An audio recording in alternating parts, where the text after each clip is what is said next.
또 간음하지 말라 하였다는 것을 너희가 들었으나 나는 너희에게 이르노니 음욕을 품고 여자를 보는 자마다 마음에 이미 간음하였느니라. 만일 내 오른눈이 너로 실족하게 하거든 내버리라. 내 백체 중 하나가 없어지고 온 몸이 지옥에 던져지지 않는 것이 유익하며, 또한 만일 내 오른손이 너로 실족하게 하거든 찍어 내버리라. 내 백체 중 하나가 없어지고 온 몸이 지옥에 던져지지 않는 것이 유익하니라. 또 일러스되 누구든지 아내를 버리려거든 이혼 증서를 줄 것이라 하였으나 나는 너희에게 이르노니 누구든지 음행한 이유 없이 아내를 버리면 이는 그로 간음하게 하며, 또 누구든지 버림받은 여자에게 장가드는 자도 간음함이니라. 아멘.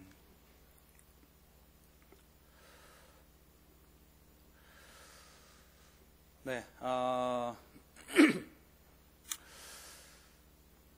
지난 약 4,000년 정도의 인류의 문명 가운데 이 여성이라고 하는 존재는 사실 인간이 아니었죠. 인간은 맨이잖아요. 여자는 우먼이잖아요. 지난 4,000년 동안 여성이야말로 인류 최대 다수의 약자로 살아왔다고 할 수가 있습니다. 여성은 한편으로 보면 혐오의 대상이었죠. 여성 혐오의 가장 기괴한 형태가 바로 마녀 사냥이었습니다.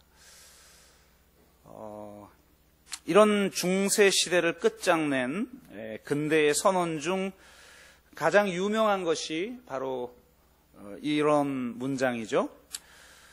만인은 법 앞에서 평등하다. 너무 멋지지 않습니까? 이 문구가 지금의 이 민주주의를 가능하게 했는데요. 근데 문제가 뭐냐? 여기서 말하는 인간은 백인 남성 유산자였다라는 것입니다. 그러니까 백인이 아닌 자, 남성이 아닌 자, 재산을 갖지 못한 자들은 인간이 아니었죠. 그래서 실제로는 투표권이 없었습니다. 이런 사회에 대해서 수많은 저항이 있었죠. 가장 먼저 무산자들 혹은 노동자들의 저항을 통해서 공산주의 혹은 사회주의 운동들이 역사 가운데 있었고요. 그 다음에 있었던 것이 바로 이 여성의 참정권 운동들이 있었고, 그 다음이 바로 이 인종 문제, 흑인 인권 운동들이 역사상 일어났죠. 이 여성들이 더 이상 이렇게는 살 수 없다 라고 생각하면서 들고 일어난 것이죠. 모든 인간은 법 앞에서 평등하다고 하는데 우리도 인간이다 라고 부르짖기 시작했습니다. 그런 선구자적인 여성들이 사실은 많이 살해당하고 또 죽어나가면서 이 세상이 바뀌었죠. 그런 분들 때문에 우리가 이렇게 좋은 세상에서 살고 있는 것입니다. 여성이 열등하다는 것에 대한 반기를 든 여성들이 이렇게 이야기를 했어요. 우리에게도 경제적 독립이 가능한 돈과 내 마음대로 열고 닫을 수 있는 나만의 방이 있다면 당신들과 결코 다르지 않을 것이다. 그러니까 이 페미니즘이 처음 시작되었던 때에 여성들이 주장한 것이 크게 말하면 두 가지입니다. 돈과 방이었죠. 네. 그러잖아요. 우리 아버지 방은 따로 있죠. 안방 말고. 큰 집을 말하는 거예요. 우리들 말고. 우리들은 안방밖에 없잖아요. 근데 안방 따로 있고 침실 따로 있고 남성들의 서재는 있었지만 여성들의 방은 없잖아요. 또 직장도 없었고. 그래서 이 돈과 방을 달라 이런 주장을 했습니다. 1세대 페미니즘의 가장 유명한 문구는 시몬 드 보부아르가 제2의 성이라는 책에서 한 말이죠. 여자는 태어나는 것이 아니라 만들어지는 것이다. 그러니까 가부장제 하에서 여성의 성은 제2의 성, 즉 종속적 위치에 있을 수밖에 없고 남성의 여성 응시를 그대로 수용할 수밖에 없었다. 이렇게 문제 제기합니다. 그러니까 여성이 남성을 바라보는 그 시선에 담긴 의미가 여성의 정체성을 만드는 거죠. 여자는 태어나는 것이 아니라 만들어지는 것이다 라는 이 말에는 태어나는 여성이 있고 만들어지는 여성이 있다 이런 말인 거죠. 좀 전문 용어로 말하면 태어나는 여성을 우리는 보통 섹스라고 말을 하고 만들어지는 여성을 젠더라고 말을 합니다. 그러니까 이 페미니즘이 시작될 때 가장 중요한 통찰이 바로 이 섹스와 젠더를 구분한 거죠. 섹스란 생물학적 성을 말하고 젠더는 문화적인 성을 말하죠. 그러니까 젠더란 가부장제라는 체제가 문화적으로 구성한 성이라는 의미인 것입니다. 그러니까 젠더로서의 여성은 항상 남자에 비해서 열등하고 결핍되어 있고 의존적이고 육적이고 부정한 존재로 그렇게 규정된 성이었던 겁니다. 이것에 대해 반기를 든 거죠. 이 젠더가 문제가 있다 라는 겁니다. 그래서 이 젠더로서의 성을 개혁하기 위해 수많은 여성들이 항거를 했고 또 많은 성과를 만들어냈습니다. 일단 참정권을 땄죠. 여러분 투표권 있죠? 네. 투표권을 따냈어요. 그리고 교육권을 따내 여성도 동등하게 교육을 받기 시작했고 무엇보다 일터로 나가 성공하는 여성들이 나타나기 시작했습니다. 참 놀라운 변화죠. 지난 4,000년 동안 없었던 새로운 문화가 만들어지기 시작한 겁니다. 바로 이 첫 번째 페미니즘을 좀 전문 용어로 말하면 자유주의적 페미니즘이다. 혹은 개혁적 페미니즘이다. 혹은 라이프스타일 페미니즘이다. 뭐 이렇게 이야기들을 해요. 그러니까 제1세대 페미니즘이라고 제가 설명을 했으니 그럼 제2세대도 있겠죠. 그러니까 제2세대 페미니즘은 바로 이 제1세대 페미니즘의 한계를 지적하면서 새롭게 등장한 페미니즘이에요. 제1세대 페미니즘의 한계가 뭘까? 이걸 한번 좀 짚고 넘어가야 오늘 성경 말씀으로 들어가기가 좀 수월할 것 같아요. 첫째는 이들이 말하는 사회적 평등이라는 것이 실상은 남자가 누리는 것을 여자도 누리게 해달라라는 말이었다는 겁니다. 왜 너희들만 누리냐? 우리도 똑같은 인간이다. 우리도 누리자. 한마디로 명예 남성이 되려고 했던 것이죠. 그래서 이때 운동했던 사람들은 여성스럽게 보이는 게 도리어 이게 뭔가 내가 이 체제에 순응하는 것 같고 그래서 남자처럼 보이려고 굉장히 노력을 많이 하셨잖아요. 하셨었나요? 이게 왜 문제가 되는가? 그건 이들이 이야기하는 건 또 다른 남자가 되고 싶었던 거죠.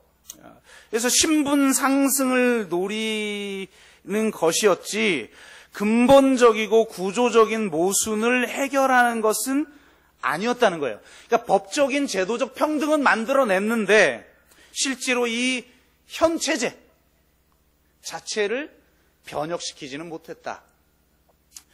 이렇게 평가를 합니다. 두 번째 한계는 뭐냐?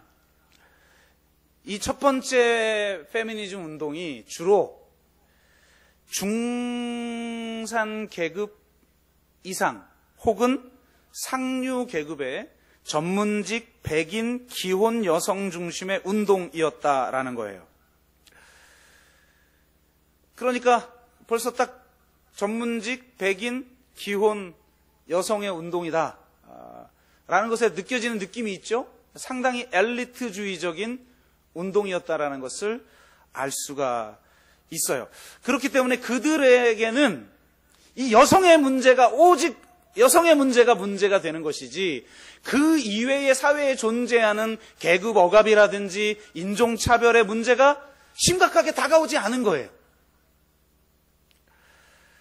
그래서 심지어는 페미니스트인데 인종차별을 인정하는 사람들도 많이 있었다는 겁니다. 그래서 유색 인종들과 이 가난한 노동자들은, 그러니까 여성 유색 인종과 또 이 여성 노동자들은 페미니즘 운동에 참여하기를 꺼려했다라는 겁니다. 어떤 사람, 어떤 여성에게는 지금 여성의 문제보다 인종의 문제가 혹은 생존의 문제나 이 계급의 문제가 더 중요한 사람이 있잖아요. 먹고 사는 문제가 더 중요한. 그런데 오직 여성의 문제, 자기들은 그게 해결됐으니까 오직 여성의 문제만 앞세우느라고 인종의 문제와 계급의 문제를 도외시했다. 이게 1세대의 한계다. 이런 지적을 하고요. 셋째, 그들이 주로 개인적인 경제적 독립을 전략적으로 추구했다라는 겁니다. 그래서 그들에게는 가정은 속박이고 직업은 해방이었어요. 그래서 이 가부장제 사회 속에서 내가 해방되는 길은 나를 속박하는 이 가정을 떠나 일을 구하는 것이었어요. 실제로 많은 가정은 속박이었고 직장을 얻는 건 경제적 독립을 통해 진짜 해방되는 것이었기 때문에 수많은 사람들이 이런 전략을 선택했죠. 그런데 이게 어떤 한계를 가지고 있느냐? 첫째는 가정을 속박으로만 해석하느라고 가정의 중요성을 평가절하해버렸다라는 겁니다. 이거는 지금 남자들의 평가가 아니에요. 제2세대 페미니스트들의 평가인 거예요. 가정의 가치를 평가절하해버렸다. 더군다나 그들이 그런 말을 본격적으로 페미니즘이 아주 하나의 운동처럼 벌어질 때 이미 여성 중 3분의 1은 취업 중이었고 대부분이 비전문직, 비정규직, 저임금, 3D 업종에 종사하고 있었다는 거예요. 그러니까 가난한 여성들, 예를 들어 가난한 흑인 여성. 성경에 이런 분들이 많이 나오죠. 이방인보다 못한 사마리아 사람인데 사마리아 여자. 이런 사람인 거죠. 이런 사람들에게는 이게 너무 먼 이야기인 거예요. 아니, 일 안 하고 가정일만 하는 게 도리어 이 사람들에게는 해방이죠. 그런데 가정이 속박이고 이 속박에서 벗어나는 게 해방이라고 난 이미 그럼 해방됐네. 근데 나는 왜 이렇게 힘들지? 이런 사람들에게 해답을 줄 수가 없었던 거예요. 반대로 전문직 여성도 해방을 이룬 것은 아니다. 더 힘들어졌다. 살림은 안 주는데 일만 늘어난 거예요. 그러니까 나가서 직장 일을 하고 들어오면 살림도 해야 되는 이중적 짐을 짊어지게 된 거죠. 더 힘들어져 버리게 된 거예요. 이런 이중적 부담에서 벗어날 수 있는 사람들은 상위계층이었던 거죠. 또 다른 하위계층의 여성을 고용해서 내 문제를 해결할 수 있는 사람들만 여성 해방을 누린 거예요. 그래서 가끔 외국 영화 보면 백인 가정을 보면 꼭 유머가 흑인이죠. 흑인 여성. 그러니까 이게 여성이 여성을 억압하는 이런 문제를 어떻게 해결할 것인가. 이 제1세대 페미니즘으로는 이게 해결이 안 됐다라고 문제 제기를 한 거예요. 그 다음에 마지막 네 번째로 모든 남성은 가해자고 모든 여성은 피해자라고 상정하는 점이 한계였다는 겁니다. 물론 처음에 운동할 땐 그렇게 해야죠. 왜? 여성을 단결시켜야 되니까 모든 여성이여 단결하라. 그러다 보면 당연히 모든 남성은 가해자고 모든 여성은 피해자라고 놓고 했어야 됐는데 이게 한계다라고 지적을 합니다. 이게 왜 문제냐? 모든 여성이 피해자이기만 한 건 아니었다는 거예요. 긍정적인 의미로 이게 무슨 말이냐면 이 가부장제 사회에서도 여성 나름대로 싸우고 저항하면서 나름대로의 대안을 만든 사람들이 있었다는 거예요. 벨 훅스 같은 여성 신학자들은 그렇게 얘기해요. 내가 속했던 흑인 여성 공동체에서는 여성들이 단결해서 나름대로의 대안들을 만들어 갔다. 근데 왜 피해자냐? 우리의 어머니가 일방적으로 피해자이기만 하냐? 그렇지 않다. 그러니까 모든 남성은 가해자고 모든 여성은 피해자라고 놓는 것 자체가 여성이 열등하다라는 전제를 가지고 있기 때문에 그런 거다. 열등하니까 항상 피해만 당하고 있었던 거죠. 그러나 그렇지 않다라고 이야기를 한 것이고, 문제는 여성도 가해자일 수 있다는 겁니다. 아이를 학대하는 사람은 남자만이 아니죠. 저도 내적 치유 수양에 인도하다 보면 자기 자녀들 막 그냥 일반적인 체벌을 넘어서서 폭력을 가하는 여자들 진짜 많더라고요. 무서워요. 그러니까 많은 여성들이 다른 계급, 다른 인종의 여자들과 아이에게 폭력을 행사한다는 거죠. 그런데 모든 여성이 피해자이기만 하냐? 이렇게 제2세대 페미니스트들이 문제 제기를 한 거예요. 그리고 이런 관점은 모든 남성을 가해자로 놓기 때문에 모든 남성을 싸워야 할 적으로 만들어버린다는 거죠. 가장 든든한 지원군을 잃어버리는 논리다, 이 논리는. 그러니까 남성 중에도 페미니스트가 있을 수 있는데 모든 남성을 가해자로 놓고 보니까 누가 어떤 남성들이 참여하겠냔 말이죠. 이 페미니스트 운동에. 도리어 역작용을 만들어낸 거예요. 그러니까 여자들이 드디어 막 들고 일어나니까 반작용들이 막 일어나죠. 가장 대표적인 게 일베들 아니에요. 이 일베적 사상을 가진 사람들이 내 단체 이름이 생각이 안 나는데 이 여성들이 지금 남자들을 억압하고 있다 그래가지고 막 뭉친 단체 회장이 퍼포먼스 한다고 저 한강다리에서 뛰어내리고 막 그랬잖아요. 모릅니까? 뛰어내렸어요. 근데 살아나질 못했어요. 가지고 이게 아주 이슈가 된 건데, 찌질함의 극치를 달리는 그런 반작용들이 있죠. 또 건강해 보이는 반작용도 있어요. 그래서 남성성을 다시 회복해야 한다라고 하는 운동들이 이 가정사역을 통해서 대대적으로 일어납니다. 이게 바로 이런 맥락에서 일어난 것 중에 하나가 바로 아버지 학교 같은 것들이죠. 그러니까 이 반남성주의, 그러니까 페미니즘은 곧 반남성주의다, 안티남성주의다 라고 하는 인식을 심어줘 버리니까 함께 세상을 아름답게 만들어갈 동지를 잃어버린 것이다.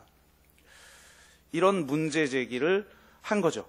그러니까 이런 한계들 때문에 사적인 것은 곧 정치적인 것이다 라는 표어로 대변되는 제2세대 페미니즘 운동이 일어났고, 저희 교회가 성교적 교회로서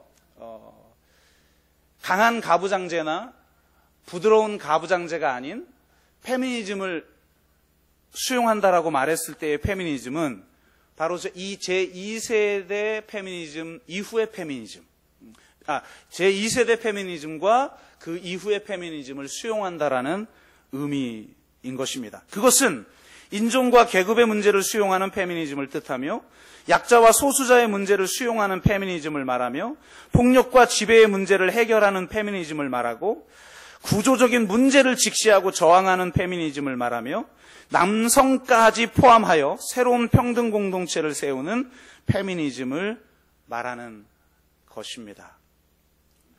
이것이 우리가 선교적 교회로서 추구하는 페미니즘인데 이게 과연 정당하냐라고 주장할 수 있을 것 같아요. 그래서 오늘 특별히 마태복음 강해 중에 이 여성의 문제를 집중적으로 다루는 이 본문을 통하여서 예수님이 우리에게 주는 메시지의 의미가 무엇인가를 함께 나누기를 원합니다.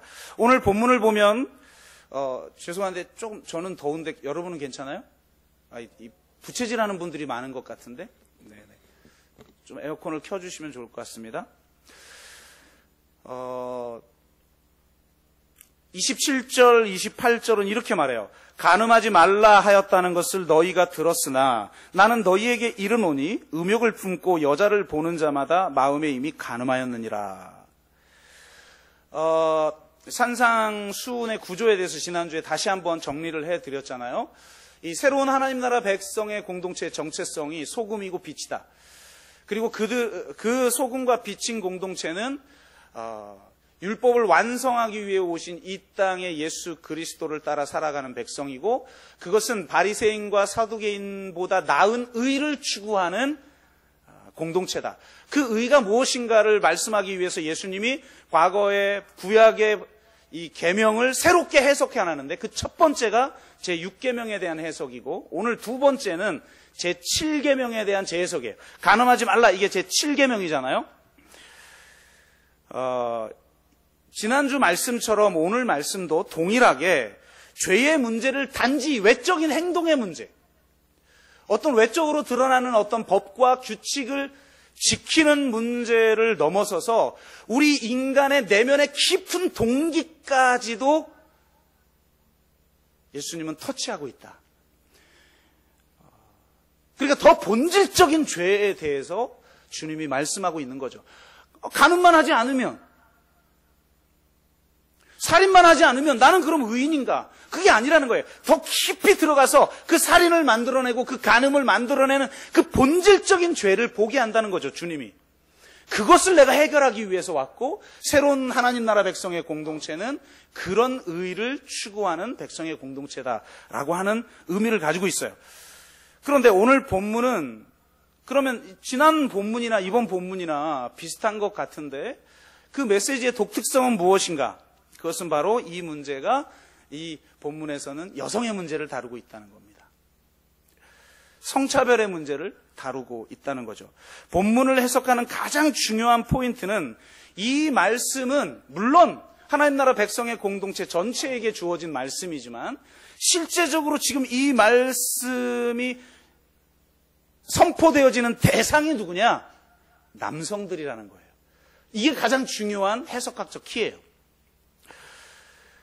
여러분 생각해 보세요. 음욕을 품고 여자를 보는 자마다 마음에 이미 간음하였고 음욕을 품고 남자를 보는 자마다 마음에 이미 간음하였느니라. 이래야 되는 거 아니에요.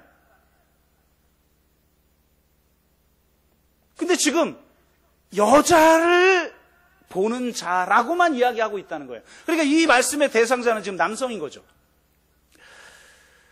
왜 그렇습니까? 가부장제에서는 남성이 권력자고 핍박자고 억압자이기 때문에 그런 것이죠. 예수님은 지금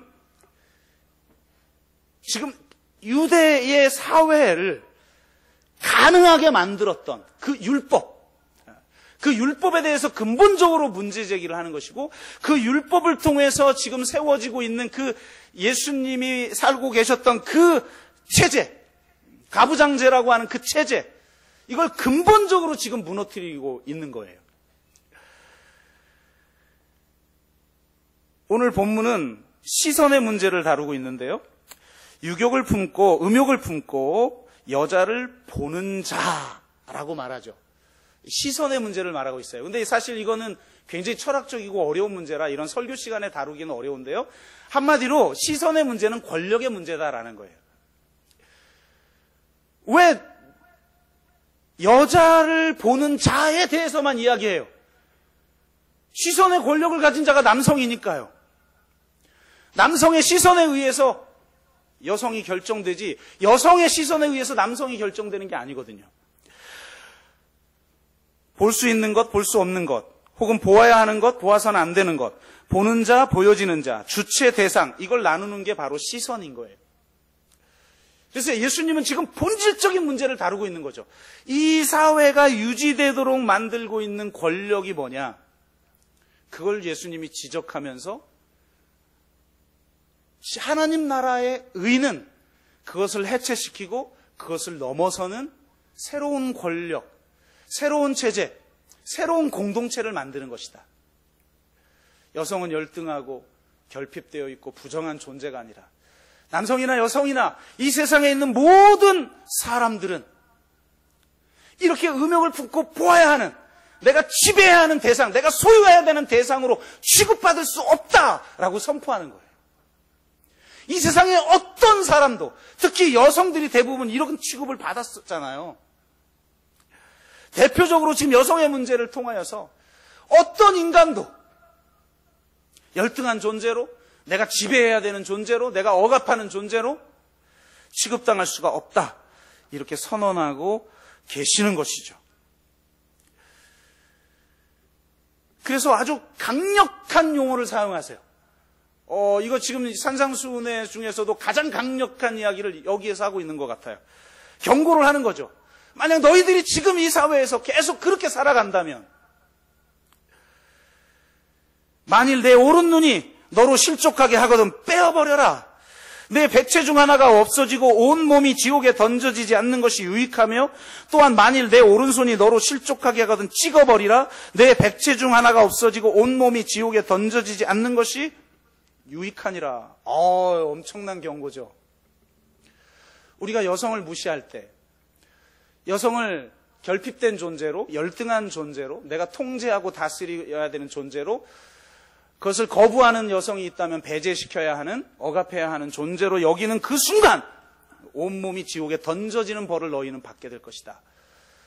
이렇게 주님이 말씀하고 계시는 것입니다. 그러니 이게 지금 무슨 20년 전에 한 말씀이 아니라 2000년 전에 이 말씀을 하고 계시다라는 게 놀랍지 않습니까? 그러면서 주님은 이렇게 말씀하세요. 31절, 32절. 누구든지 아내를 버리려거든 이혼 증서를 줄 것이라. 이건 신명기에 있는 말씀이에요. 나는 너희에게 이르노니 누구든지 음행한 이유 없이 아내를 버리면 이는 그로 간음하게 하며, 또 누구든지 버림받은 여자에게 장가드는 자도 간음함이니라. 여러분, 성경을 이해하는 가장 중요한 열쇠는 맥락적 해석이에요. 예수님이 어떤 맥락에서 이 말씀을 하셨고 어떤 역사적 환경에서 이 말씀을 하셨는가가 중요하죠. 이 시대는요, 여성이 인간이 아니었어요. 숫자에도 안 들어가. 랍비들이 날마다 내가 여성으로 태어나지 않은 것에 감사합니다라고 기도했던 시대예요. 그런가요, 우리 남자들? 얼마나 이혼을 밥 먹듯이 했냐면 수많은 과부와 고아가 양산됐어요. 예수님이 과부와 고아를 너희들 돌봐라 이렇게 말씀하셨잖아요. 오죽하면 그렇게 말씀하셨겠어요. 호라 과부 말고는 또 반대로 뭐라고 그러죠? 없죠. 과부라는 단어 있는 데는데 남자를 지칭하는 한자 과남인가? 없잖아요. 왜? 별로 없으니까. 언어를 만들 필요가 없는 거죠. 다 과부인데 뭐 피해를 보는 사람들은. 그러니 과부와 고아를 돌보라고 그러는 거예요. 그 시대는 수많은 과부들이 양산됐어요. 왜? 이혼이 너무 쉬우니까. 어떤 일까지 있었냐면요, 음식하는 아내의 뒷모습이 안 예뻐. 그래도 이혼이 가능했어요. 여기 이혼당할 분들, 이런 차별적인 언어를 쓰면 안 되겠죠. 네, 별로 없어요, 우리 교회는. 아니, 세상에 생각해 보세요. 내가 괜히 뒷모습이 그렇게 됐나? 애 낳고 그 고생하고 죽을 고생하고 여러분 그러느라고 지금 요즘은 안 그러죠. 옛날에 그랬다는 거예요. 그렇게 된 거를 또 안 되겠다, 이혼. 그러면 이혼이 되는 거예요. 그러니 얼마나 많은, 그러면 그렇다고 그 사람들이 이혼당하면 위자료를 줬습니까? 아니면 사회 시스템이 그 사람들을 향한 무슨 복지 시스템이 되어 있습니까? 안 돼 있잖아요. 그러니까 많은 사람들은 몸을 팔아야 하고 고아들도 죽어나가는 그런 시대에, 그래서 과부와 고아를 돌보라고 그러는 거예요. 그러니까 바로 그런 시대에 예수님이 지금 여성들을 보호하기 위해서 지금 남성들에게 이야기하는 거예요. 너희들의 지금 막 밥 먹듯이 이혼하고 있는데 너희들의 아내가 과연 가늠했냐? 사실요, 가부장제 사회에서는 여자들이 가늠하기 어려워요. 조선시대에 여자들이 가늠했습니까?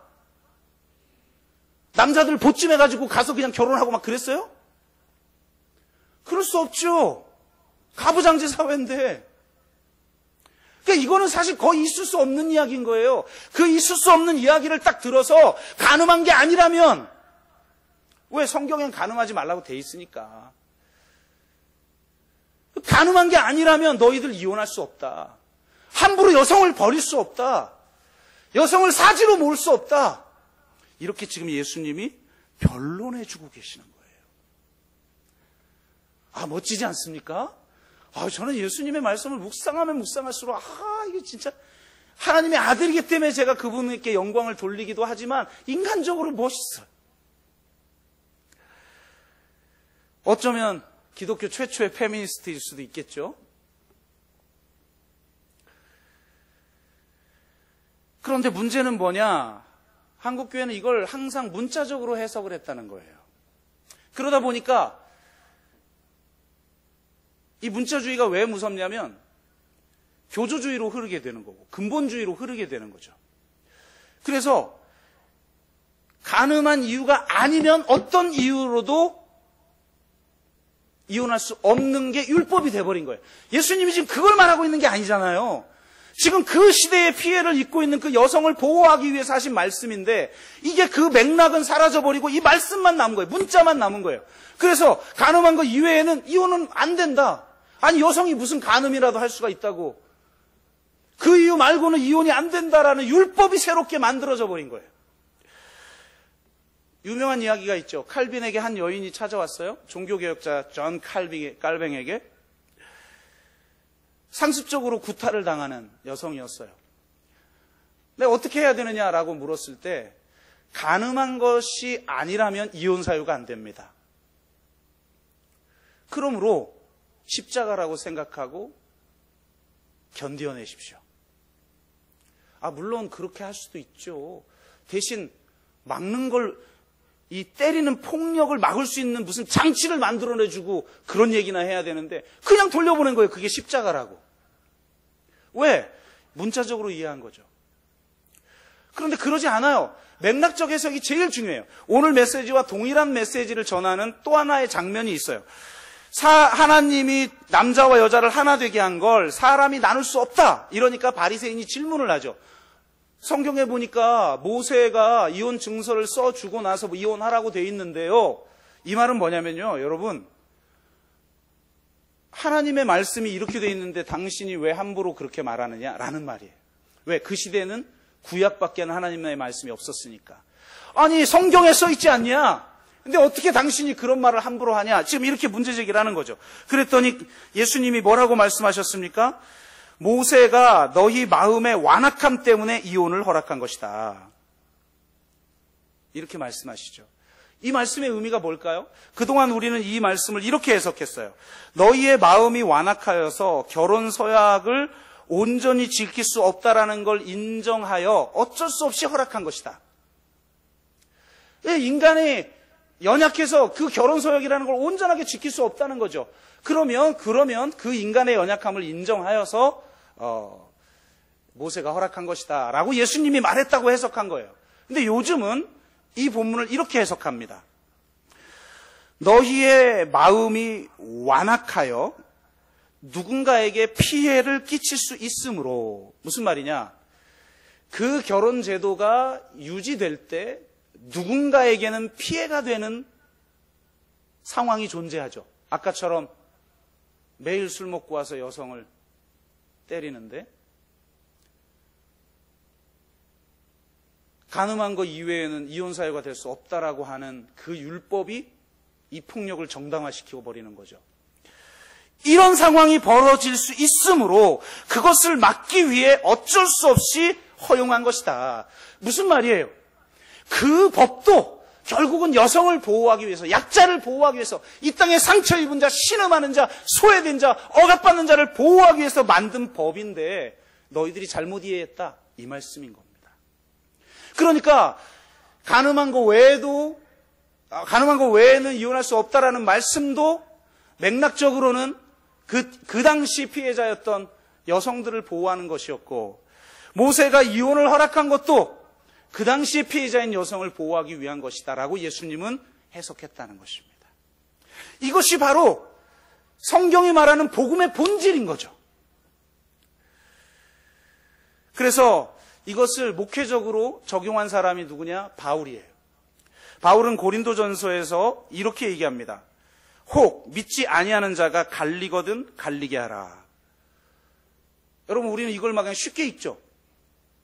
이거는 지금 예수님의 말씀을 어긴 거예요. 예수님은 뭐라고 말씀하셨어요? 상대가 가늠한 것 아니면 이혼할 수 없다라는 윤리를 말씀해 주신 거예요. 그러니까 이혼 사유에는 오직 한 가지밖에 없어요. 가늠한 거. 근데 사도 바울이 가늠한 사유가 아닌 사유도 이혼이 가능하다고 지금 말하고 있는 거예요. 고린도전서에서.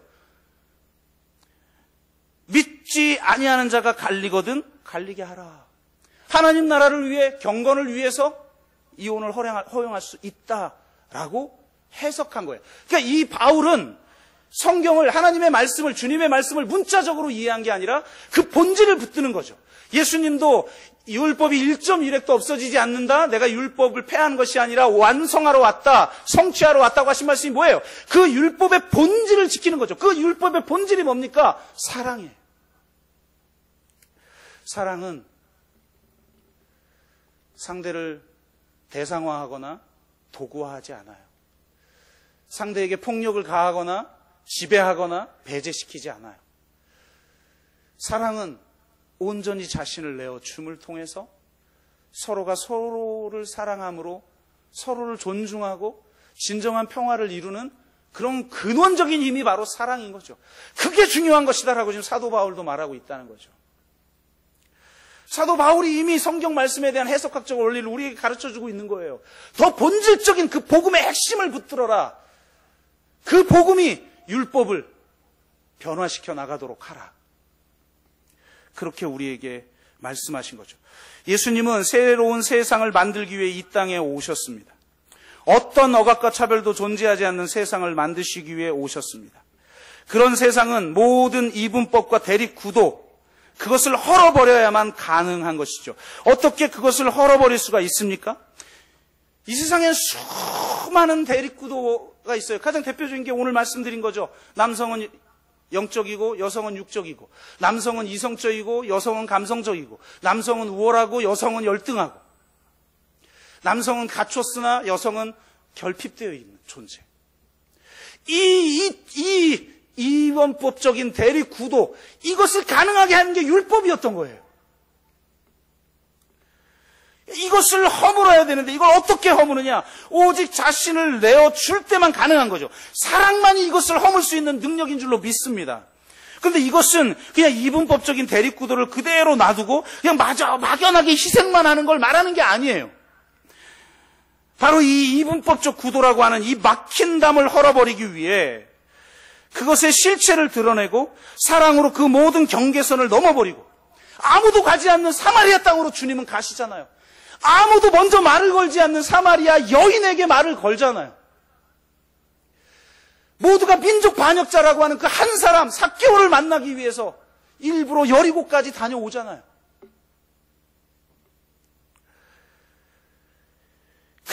이 땅에 율법이 만들어 놓은 경계선, 율법이 만들어 놓은 이 막힌 담들을 헐어버리고 그 경계선을 넘어서 자기를 내어주는 사랑으로 그 경계선을, 그 막힌 담을 헐어버리신 분이 예수 그리스도라는 겁니다.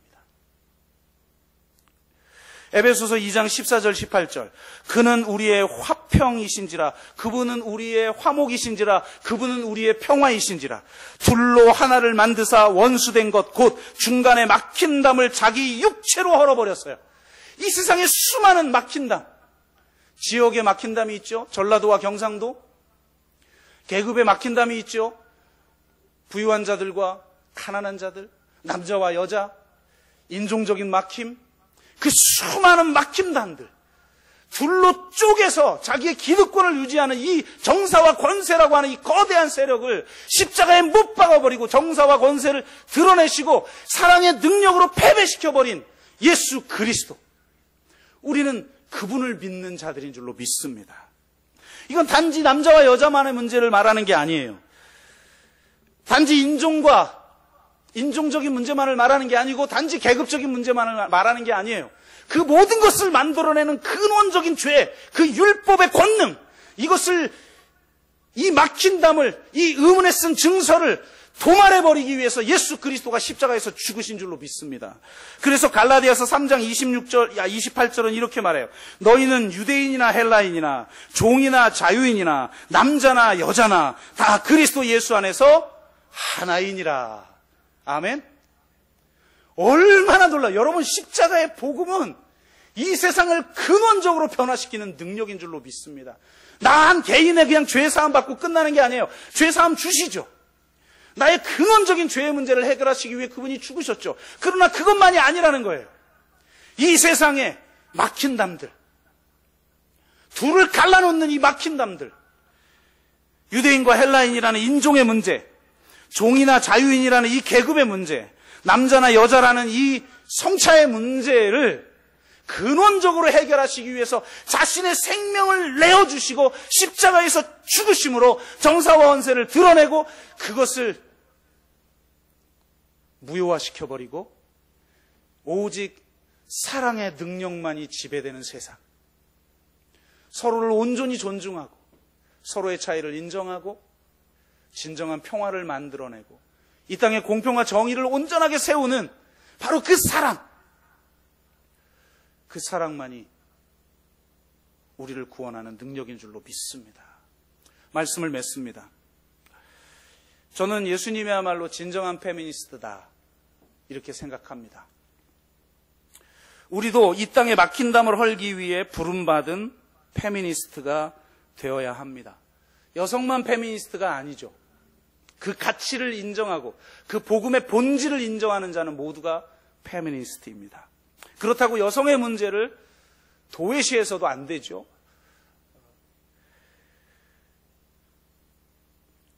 페미니스트가 된다라는 것은 지배와 배제, 폭력과 억압을 이 땅에 없애기 위해 자신을 온전하게 내어주는 삶을 살아간다는 것을 의미합니다.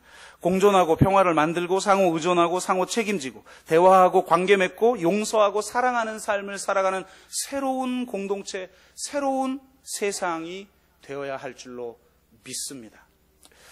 저희 교회가 PRF 센터를 통해서 하고 있는 일을 여러분 좀 눈여겨보셔야 되고 또 많은 분들이 좀 적극적으로 참여하시는 게 굉장히 중요합니다. 그냥 교회에서 하는 프로그램 하나인 것 같죠? 괜히 하는 게 아니에요. 엄청난 의미들을 우리는 참 조촐하게 소박하게 하지만 엄청난 의미가 중첩되어 있는 그런 행사들을 하고 있는 거예요. 2018년 생활문화 공동체 만들기 프로그램을 진행 중인데요. 삶의 학교 마을이라고 하는 주제로 하고 있죠. 그래서 우리 교회에서만 하지 않고 PRF 센터에서만 하지 않고 이 지역 마을의 곳곳에 여러 처소들, 도자기 공방이라든지 또 이번에 가는 곳 중에 하나가 삶의 예술이라고 하는 그런 프로그램은 이 꿈고래 놀이터 협동조합에 갑니다. 우리 교회 임신아 집사님께서 함께 만드신 그런 장애인 비장애인이 함께 교육하는 협동조합 교육기관인 것이죠. 그곳에 가서 7월 3일에 하네요. 영화 어른이 되면을 함께 보고 도예교실에서 나만의 화분을 만드는 프로그램을 진행한다고 해요. 여러분, 어른이 되면이라고 하는 이 영화가 굉장히 중요한데요. 여러분 꼭 보세요. 그리고 이 프로그램에 가서 보시는 게 제일 좋겠죠, 아무래도. 네. 저도 설교 준비를 하면서 이 영화를 일부러 땡겨서 봤어요. 깜짝 놀랐어요. 왜 깜짝 놀랐는지 안 가르쳐주지. 보시에요. 이 힌트는 뭐냐면 이 영화 끝에 이 영화의 주인공이 장혜영이라고 하는 학생이에요. 동생이 발달장애인인데 이 발달장애인과 사는 모습을 찍은 다큐멘터리 영화예요. 이 동생의 생일이 크리스마스 이브예요. 그래서 이 영화의 마지막에는 크리스마스 이브 때 생일 잔치를 해주는 대목이 나와요. 힌트는 여기에 초대된 사람은 평소 내가 은혜를 입어 개인적으로 인사하고 싶지나 그러지 못해서 다 초청해서 생일 잔치를 하는데 거기 초청되어져 온 사람을 보고 제가 깜짝 놀랐어요. 보세요. 근데 이 장혜영이라고 하는 사람은 연세대 신방과를 다니고 있었던 학생이었어요. 근데 굉장히 좀 여러 가지 고민이 있었던 것 같아요. 거기 모인 사람들 또 이런 걸 보니까 2017년에 세상을 아름답게 만드는 사람들 상을, 세상을 밝게 만드는 사람들 상을 받았는데 영화에 보면 그 주체가 환경운동연합이더라고요. 그러니까 어떤 영향들을 이렇게 받고 그가 대학 생활을 했는지 우리는 추측해 볼 수가 있겠죠. 그러다가 자기 삶을 돌아본 거예요. 그러면서 자기 삶이 어떻게 가능했는가. 동생이 희생당함으로. 동생이 13살이 되자 어머니가 이 언니가 너무 똑똑한 거예요. 연세대 신방과를 갔으니까 똑똑했겠죠. 동생이 있어서는 얘가 제대로 되기가 어렵다 생각해서 13살이 되자 시설에 맡겨버렸어요. 그래서 18년간 경기도의 산골에 있는 시설에 격리되어 살아갑니다. 그 동생의 존재를 계속 무의식적으로 인식하고 있다가 그가 의식이 깨어나면서 이거는 아니다라고 생각하고 그 동생 장혜정이라고 하는 1살 어린 동생을 탈시설합니다. 그래서 같이 살아요. 같이 살겠다고 계획을 주변에 알렸더니 하나같이 다 이렇게 말하더래요. 아니 비장애인도 살기 힘든 세상, 위험한 세상에 어떻게 발달장애인을 데리고 오냐. 시설이 가장 안전하다. 너 왜 이 위험한 세상에 장애인을 데려와서 이 발달장애인이 자립을 할 수 있다고? 말도 안 되는 소리다. 이렇게 얘기하더라는 거예요. 그래서 그가 진짜 자기가 계획을 얘기하는 사람마다 그런 얘기를 하니까 자기도 돌아본 거죠. 진짜 가능할까? 정말 함께 살 수 있을까? 내가 동생을 자립시킬 수 있을까? 내가 언제까지 그를 지켜줄 수 있을까? 내가 먼저 죽는다면 어떻게 될까? 온갖 생각을 하면서 자기의 삶을 돌아본 거예요. 자기의 삶을 돌아보면서 그가 한 가지를 깨달아요. 그는 그때까지 동생의 자립이란, 자기도 그렇게 생각했던 거죠. 나의 자립이란 무엇인가? 동생의 자립이란 로빈슨 크루소처럼 혼자 모든 것을 할 수 있는 것이라고 생각했다는 거예요. 그런데 자기의 삶을 돌아보니까 자기 혼자 살아본 적이 없는 거예요. 누구나 다 의존하면서 살아가더라는 거예요. 삶을 돌아보니 자신의 삶도 늘 누군가에게 의존하며 살았다라는 사실을 비로소 깨닫게 돼요. 인간 모두는 의존하고 있구나. 자립이란 끊임없이 누군가에게 적절히 의존하면서 자신이 원하는 삶을 끊임없이 찾아가는 여행이다. 새로운 개념이죠. 우리는 혼자 세상 경쟁사회에서 혼자 살아남아가지고 스펙 쌓아서 살아남아서 성공해서 나 혼자 힘으로 살아갈 수 있는 걸 자립이라고 생각하는데 아니다. 누구나 다 서로를 의존하며 살아가고 있다. 그래서 적절히 의존하면서 정말 자신이 원하는 사람이 무엇인지를 끊임없이 찾아가는 삶의 여행이다. 이게 자립이다. 그래서 다른 사람보다 좀 늦게 찾아가고 있는 그 동생에게 더 많은 기회, 더 많은 시간을 제공해 줄 수 있다면 내가 그것을 하고 싶다라고 생각하고 동생과 살아요. 쉽지 않죠. 발달장애인과 한 공간에서 살아간다라는 것. 18년 동안 서로 떨어져 지내던 동생과 살아간다는 게 쉽지 않아요. 그 과정을 영화화한 게 이 어른이 되면이라는 영화예요. 그가 2017년 상을 받으면서 이렇게 얘기해요. 같은 사회 구성원이 인간다운 삶을 살지 못할 때 우리에게도 인간다운 삶은 없다. 저는 이게 페미니즘의 핵심이고 이게 복음의 핵심이라고 생각합니다. 이 땅에 누군가는 자살을 하고 삶의 의미를 느끼지 못하고 하나님을 알지 못해 허무 가운데 빠져 있고 누군가는 날마다 눈물을 흘리고 가족이 함께 유서를 쓰고 자살을 하며 누군가는 이 세상의 불의한 폭력에 의해서 피해를 입고 그 피해로 인해서 신음하고 어떤 사람들은 소외당하고 어떤 사람은 억압당하고 있을 때 내가 아무리 혼자 잘 살아도 그건 잘 사는 삶이 아니라는 거예요. 우리가 복음을 통해서 깨달은 삶은 뭐예요? 예수님은 저 하늘에서 하나님과 동등되게 그냥 여기면서 좋은 곳에서 잘 먹고 잘 살 수 있었던 거죠. 근데 왜 이 땅에 내려오셨나요? 왜 성육신 하셨나요? 왜 자신의 생명을 십자가에 내어주셨나요? 바로 그 한 사람이라도, 그 단 한 사람이라도 인간다운 삶을, 하나님의 형상대로 살아가는 삶을 살지 못한다면 나도 제대로 된 삶을 살아가는 것이 아니다 라는 걸 우리에게 메시지를 주고 있는 거예요. 그리스도인들은 결코 나 혼자 이 세상의 경쟁사회에서 살아남아서 성공하고 그 성공했다고 자랑하고 간증하고 그럴 수도 있겠죠. 그럴 수도 있겠으나 진정으로 우리가 추구하는 바는 이 땅에 신음하는 사람들, 아파하는 사람들, 열등한 취급을 받는 사람들, 장애인들, 세월호 유가족들, 저 힘없는 노동자들, 여인들, 궁극적으로는 하나님을 알지 못해 허무에 굴복한 사람들, 그 사람들에게 그리스도의 사랑을 증거하고 살아내는 삶을 살도록 부름받은 하나님 나라 백성인 줄로 믿습니다. 십자가의 사랑을 붙들고 십자가의 복음을 붙들고 이 시대의 페미니스트가 되는 저와 여러분 되시기를 주의 이름으로 축복합니다.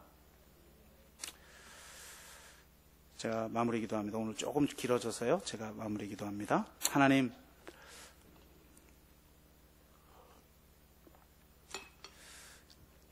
이 땅에 오셔서 자기의 생명을 내어주신, 십자가에 아낌없이 자신을 내어주신 그 십자가의 사랑, 그 은혜, 그 진리를 우리가 붙듭니다. 구체적인 삶 속에서 그 어떤 누구도 소외되지 않게 그 모두가 인간답게 하나님의 형상대로 살아가는 그런 공동체가 되길 원합니다. 그래서 우리는 모든 인간을 존중하는 그런 공동체가 되기를 원하고 그런 공동체를 세우기 위해 죽으신 십자가의 사랑을 증언하는 그런 공동체가 되기를 원하오니 주여 우리 공동체 가운데 그런 사랑이 있게 하여 주시옵소서. 감사드리며 예수 그리스도의 이름으로 기도드리옵나이다. 아멘.